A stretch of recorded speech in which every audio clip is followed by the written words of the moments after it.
takeaway as a federal conservative for you from what happened with Jason? Well, I definitely think we were all shocked by what happened. I think many of us expected that it would be close. I don't think we were anticipating that it was as close as it was, and I don't think anyone was anticipating that he would resign last night after the result. So I do think that we are all still in a state of shock. But of course, I also think it's a great time of reflection to consider what Mr. Kenney did for Alberta, Canada, and of course the Conservative movement. Oui, absolument.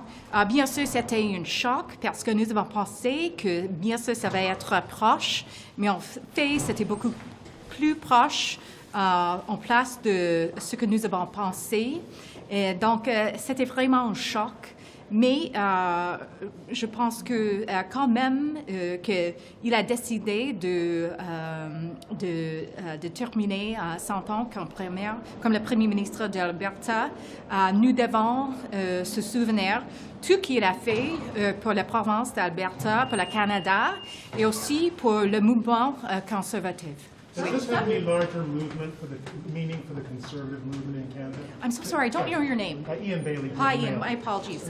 Ian, I'm sorry, your question again is... Does this have any larger meaning for the conservative movement, given Mr. Kenney's roots, obviously in the National Party, the provincial party? Is there something that conservatives should be reflecting on as a result of this turn of events? Well, Ian, I think you said it. This is a time, I think, of quiet reflection for Conservatives in Alberta and in the Conservative movement. And I think this is also a time not to panic, not to get excited, not to fight each other, but to stay focused on the principles and values which have allowed us to win before and to govern effectively before. Why not panic a bit?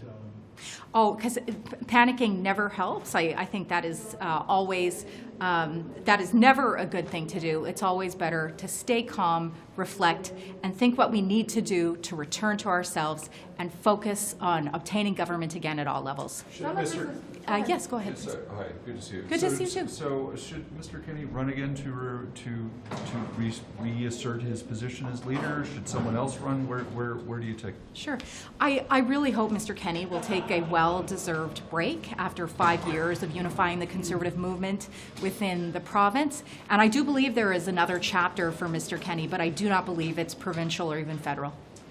Some people Yes, are Stephanie. framing that, if Jason Kenney wasn't right enough, wasn't fundamentally conservative enough for Alberta, there is something flawed with conservatism. What's your take on that?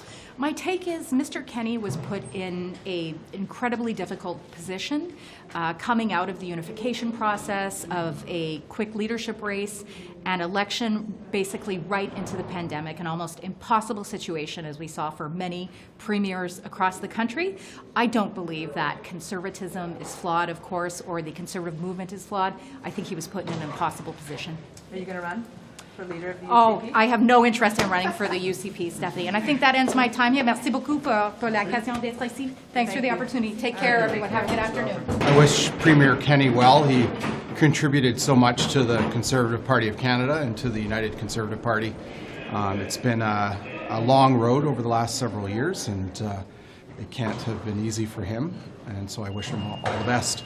I'm sure he'll continue to make contributions both to the United Conservative Party and to the Conservative Party of Canada, as he's done over many decades. You sat around a cabinet table with him. You've seen him as a power broker, as a leader, as someone who's tried to bring things together, but maybe provincial politics. Did something happen in Alberta that ended the Kenney success rate, do you think? Or? Well, I think both the federal party and the provincial conservative parties in this country are a reflection of Canadians, and we've gone through a difficult 2 years, and there's been a lot of debate and a lot of frustration, and I think that's just reflected in both of our parties, and it's difficult for leaders to navigate. I know that full well here in Ottawa. We just went through a leadership review of our own leader, and that ended up with the leader being removed, and now we're going through a leadership race. So, at the end of the day, it's a tough job to lead a party in this country, particularly in the last several years, because of the fractures we're seeing in Canadian society. That all said, I wish Premier Kenney all the best. I have a great deal of respect for him.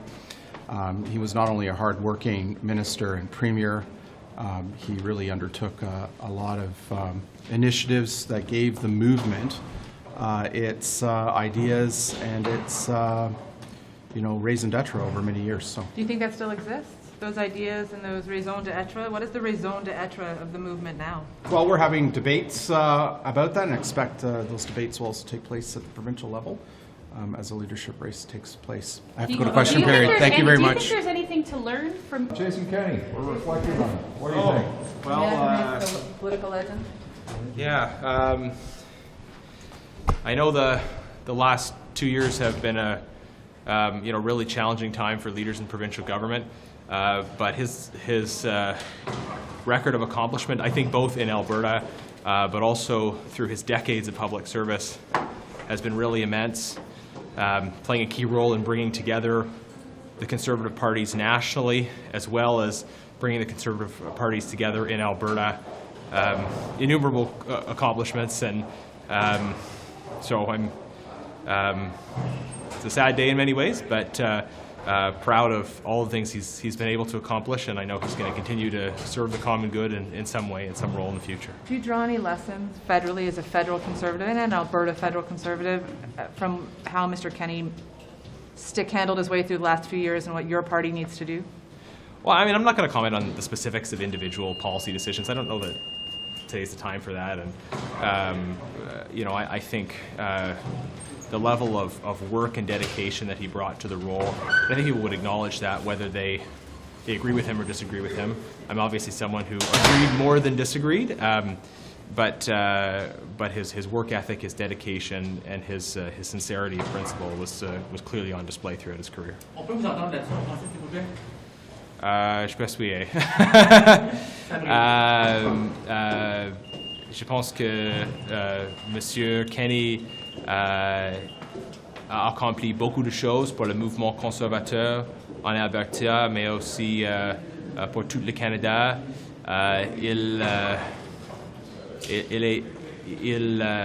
Il joue un rôle important dans l'unité de le mouvement conservateur national et provincial.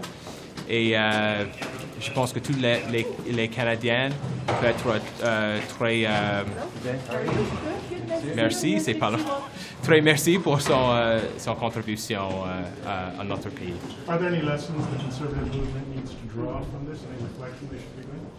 Well, I think in terms of some of the individual policy decisions, the internal conversations around that, I think Mr. Kenney was involved in politics for decades and did so much for this country, and I want to just focus on that message. What do you see then as, from a federal level, what do you see as his legacy for the federal party? What do you think that Jason did that is still echoing here today? Well, I think he was always a champion of our party's cross-cultural engagement work, the need to strengthen our relationships with religious and ethnic minority communities who found a natural home in the Conservative Party, but who maybe hadn't been as connected or been engaged as effectively by the party prior to the work that he did. And the results of that work were obviously shown in the majority victory in 2011, dominating ridings throughout the GTA. And obviously we have some work to do to re-engage there. But Mr. Kenney was kind of an initial champion of that engagement and played a big role in showing what needed to be done and showing what was possible. Should he run for re-election? I'll let him comment on his own. And I guess just one more thing, switching topics slightly, Ed Fast and what happened in caucus yesterday. I mean, I'm not going to comment on what happened in caucus yesterday. I think various people involved have made statements on it, and I have a lot of respect for all of them. Ed and Pierre and others, they've all played a significant role in the party, and Ed's now in a position where he can engage in debate as he wants to in terms of leadership race. So. Actually, I'll go back to Jason Kenney one more question. So one of the things that I think we can all agree sort of happened to Jason was that he was balancing two different things at the same time, right? The people who wanted a more, I don't know what we want to call it, relaxed approach to COVID, the people who were more moderate. As we're coming out of COVID, I know a lot of MPs are struggling with lots of constituents coming to their office, talking about, conspiracy theories and fringe things, and also moderates who want to talk about real things. How do you balance that? I mean, I don't know that it's as sort of simple or binary as you laid it out. COVID is one of those issues that maybe upsets some traditional political coalitions. There are people who have historically voted for the parties of the left that are very critical of aspects of the government's approach on COVID. There are people in a traditional conservative coalition who have a range of different views on this as well. So I think it's fair to point out that some of the circumstances around COVID have had that impact, where they've put strains on traditional coalitions. I think it's clear, though, at this point in time where we are now, that Canadians are looking for a return to normalcy, and that's in the spirit of the opposition motion we've put forward today, of course, and saying that it's time to lift the mandates, address the fact that there are significant backlogs in services that are as a result of measures that no longer have any justification. So I think there would be more people willing to debate whether some of these measures were the right measures 8 to 12 months ago. I think it's pretty clear now what Canadians want in terms of moving out of these, and unfortunately, the government of Canada has not been responsive to that. So I better get upstairs. So, Thanks, thank you. You've been around conservative politics a long time. Like, what does it say to you if Jason Kenney can't survive as leader, conservative leader in Alberta? Well, Jason's been a great advocate and representative of the Conservative Party of Canada and of Alberta for many decades. I have a lot of time for him. It's a tough business, and I'm sure it was a difficult night for him. And I hope to see him back in politics some other day, because he's got a lot still to contribute. What does it say about the state of conservative politics in this country? I don't think it says anything other than we have an open and democratic process that decides on whether or not we're happy with our leadership or not. We've been through that recently internally in our own party federally, so it's part of the process. It's tough business. Anything you guys can take away from the situation in Alberta? I mean, it's a pretty big fight for the soul of the party, some may describe. I've been through a lot of leaderships over a lot of years. Every one of them is a fight for the soul of the party. What do you make of Mr. Schraig's exit, or not Mr. Schraig, Mr. Fast's exit as finance critic? I think Ed was feeling the need to be able to speak more freely than you are able to when you're a shadow minister about the leadership. He's very determined to see Mr. Schraig elected leader, and he wants the freedom to help do that, and I think that's what that's primarily about. Do you think he crossed any lines? No, not at all. Thanks so much.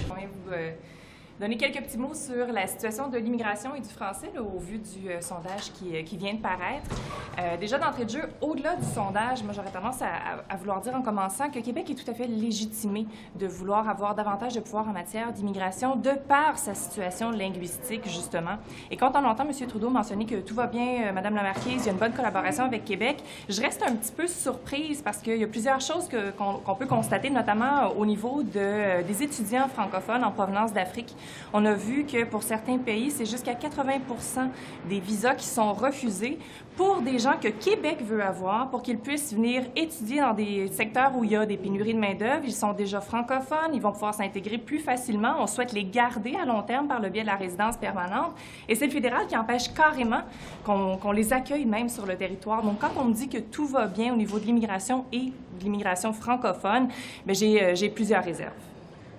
Il disait que tout va bien au niveau du travail qui est fait, là, pas que tout va bien dans l'immigration francophone, au niveau de la collaboration, que ça va très bien, que ça se passe bien, la collaboration qui est faite, vous n'êtes pas d'accord non plus. Bien, ça, c'est justement un bel exemple de collaboration où Québec a demandé à ce qu'il y ait plus de flexibilité au niveau des visas. Il n'y en a pas. Ça a été l'objet même d'une recommandation du comité de l'immigration qu'on soit plus flexible au niveau de ces visas-là. Ça n'a pas été fait.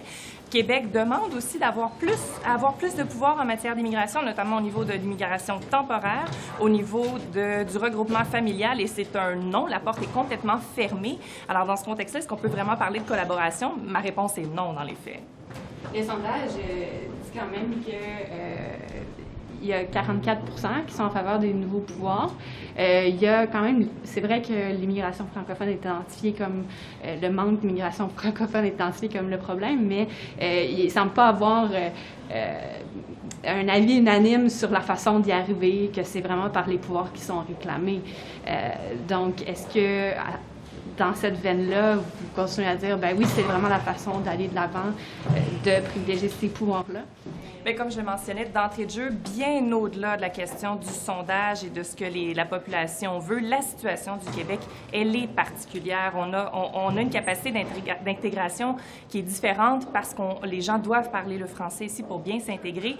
Et il y a des blocages au niveau de la collaboration fédérale Québec en matière d'immigration. Donc, partant de ça, c'est logique. C'est inhérent à notre situation au Québec qu'on ait droit à plus de pouvoir en matière d'immigration, ce qui a par ailleurs ouvert la porte par le passé à un peu plus de pouvoir avec les différents accords. C'était dans le contexte linguistique particulier du Québec qu'Ottawa a cédé certains pouvoirs. Il n'y a pas de raison que ça ne continue pas dans le temps, surtout compte tenu de la situation, par exemple, au niveau de la main-d'œuvre.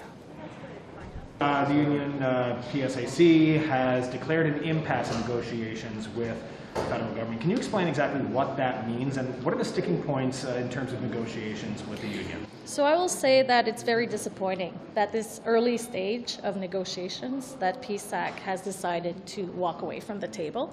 I really invite them to walk back to the table so we can have the difficult conversations and compromises to be able to offer a good offer to public servants. There is also the condition on our side, the government, that it is difficult to have an ask of up to 14% annual increase of salary and advantages or benefits when we look at the situation that we have right now with what costs, living costs and everything. So I think it would be really important for them to come back to the table so we can have those important conversations at the table and reach compromise. So you find their ask for wage increases too much at this time, but they say your offer back of 1.75% per year given inflation is insulting. How do you respond to that? So again, I won't go into the nitty-gritty numbers because that is something that we should be exchanging at the table. But I can give you an outset of the fact that up to 14% in ask of increase in salary annually for 3 years is something that we need to work on, as it's something that is too high for us. I believe it's a conciliation process started here, and explain what well, I think at this time it's early stages in negotiations. Usually this takes 12 to 18 months, and we just started. So I think it would be maybe better for us to go back to the table, have the difficult, courageous conversations, and reach compromise. How much longer are you expecting this to go? You said it could take months more? Oh, usually this type of negotiation can take between 12 to 18 months, and we're just at the very early stage of negotiations. Therefore, I believe that we have a lot of work to do together to reach compromise. If we get to the point of strike, like how many public service employees will this actually impact as we go through these negotiations? And the union starts to look at other options because they're already talking about conciliation. I imagine the next would be taking a strike vote if they're not happy with the deals or negotiations that are ongoing. Well, I don't have the crystal ball, of course, and because, again, we are in early negotiations, I believe it's too soon to even think of moving to other options. We should go back to the table and negotiate in good faith and have those difficult conversations and also a compromise to make sure that we have the best deal for the public servants, but also value for Canadian taxpayers. You mentioned wages as being one obvious sticking point. What are the other issues, or is that the only issue that's really keeping you and the union apart right now? Well, I think that we're looking, post-pandemic at many, many issues. It wouldn't be fair for me to have this discussion here in the public. I think the discussion needs to be happening at the table and to look at all the monetary and non-monetary conversations that we need to have And again, because we're in the early stages, we should have these difficult conversations, of course, and reach compromise. And I think we talked about this before, but is work from home one of those discussions that's being had about whether every job needs to go back into the office or whether you can have more flexibility? And well, that is part of the looking into what's happening now post-pandemic. Still, if we're still in a pandemic, but I mean post the last 2 years of what we've been doing as a government, offering more services, of course, hybrid. We know that hybrid is here to stay. So how are we going to be working with public servants and unions to deliver those services to Canadians? And those, I would say, would be the non-monetary conversations that we're having. And then there's the monetary conversations that we need to continue to have. Thank you very much. Thank you. We now have Montreal health officials saying that they have 17 suspected cases of monkeypox discovered there, and they believe they're going to get confirmation by the weekend. What's your reaction to the fact that monkeypox appears to be possibly spreading here in Canada? Well, of course, it's a concern. There's also cases of hepatitis that seem to be spreading among young children. So these are always of great concern, and I would ask that the Public Health Agency of Canada, jump on this and get active very quickly, because I think early intervention and gathering of information is critical to controlling the outbreak. Now, the Public Health Agency has alerted provinces and said that they want them to investigate any suspected cases that they find as more cases start to pop up around the world. Do you think possibly we should be looking at screening options? Because a lot of this has to do with travel. The Montreal case may be linked to an American man who traveled to Montreal. Mm-hmm. There are other cases linked to travel to Africa as a result. So do you think we should be looking at possible screening options because of this? Well, it's very early days, and I think at this point what's critically important is to put the resources on the ground so that we get a very accurate and timely sense of what's going on. And frankly, if the lesson of COVID is all options should be considered early on, at least to be considered. So I think Public Health Agency should be engaged and drawing up plans right now to consider any conceivably effective answer. Do you have any concerns about the capacity of our healthcare system to handle something like monkeypox if it starts to spread more widespread within Canada? Well, if there's another lesson from COVID, it's that our healthcare system is under incredible strain, if not in crisis. That's been demonstrated, and I think it also underscores the need for the federal government to start putting more stable long-term funding through the Canada Health Transfer into the system. They keep dragging on that, and the result is that the provincial premiers and territorial leaders are quite rightly aghast at the fragility of their public health care systems, and the only way to deal with that is to get the federal government at the table. So there's room for everybody to get into this, and the federal government needs to get off their rear end and start, properly funding the healthcare system. All right, thank you very much. Bonjour, merci d'être avec nous aujourd'hui. Nous sommes là en tant que membres du Comité des Affaires étrangères et le développement international, car depuis lundi dernier, alors que notre collègue, la Dr Fry, a présenté une motion pour étudier les droits reproductifs des femmes à travers le monde, nous voyons que les conservateurs font obstruction au débat, nous laissent pas voter sur cette motion qui est très important, évidemment, et les conséquences sont quand même graves. Dans un premier temps, nous ne pouvons pas étudier un enjeu qui est d'importance cruciale pour 51% de la population, mais dans un deuxième temps, nous avons vu que le comité sur l'Afghanistan a dû être annulé, d'autres comités ont dû être annulés également, et aujourd'hui même, alors que nous devons discuter des menaces qui pèsent sur Taïwan, on va peut-être discuter encore une fois de choses comme le McDonald's, comme on a vu lundi dernier.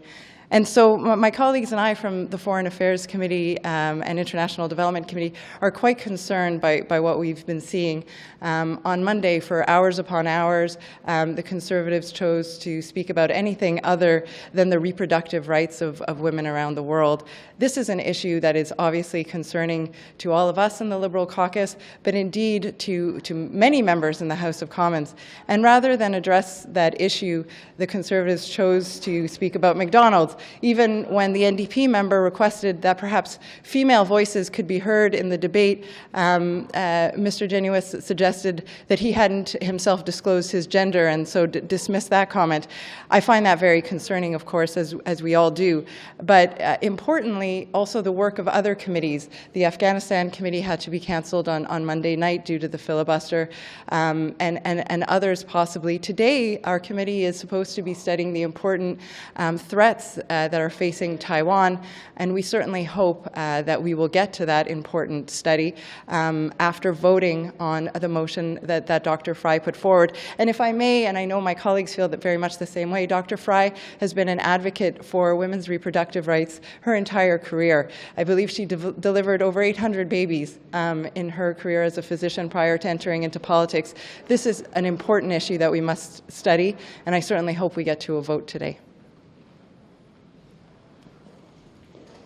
And I might just add on a procedural note that this committee has a number of agenda items coming forward, and we will continue to deal with the issues of the illegal war in Ukraine. We'll continue to deal with the threats to Taiwan and its integrity. We will continue to deal with a number of threats. We would like to extend a number of studies. We have a number of motions. This motion was simply to get it on the agenda for future work. We think that the issue of ensuring that women's reproductive rights around the world are guaranteed, are ensured, is absolutely critical for people to engage with. We don't have all the answers on it. That's what a parliamentary study it is to engage the world community, to have women bring their stories to us from around the world, have international guests to talk about their reproductive rights and threats to them in various countries in the world. And this is something that's important for Canadians to hear. And we will, at the end of that study, of course, have a report which can then advise the government and advise Parliament on measures that we can take internationally to ensure that we have women's reproductive rights as one of the cornerstones of Canadian foreign policy. So thank you. We can take any questions you have.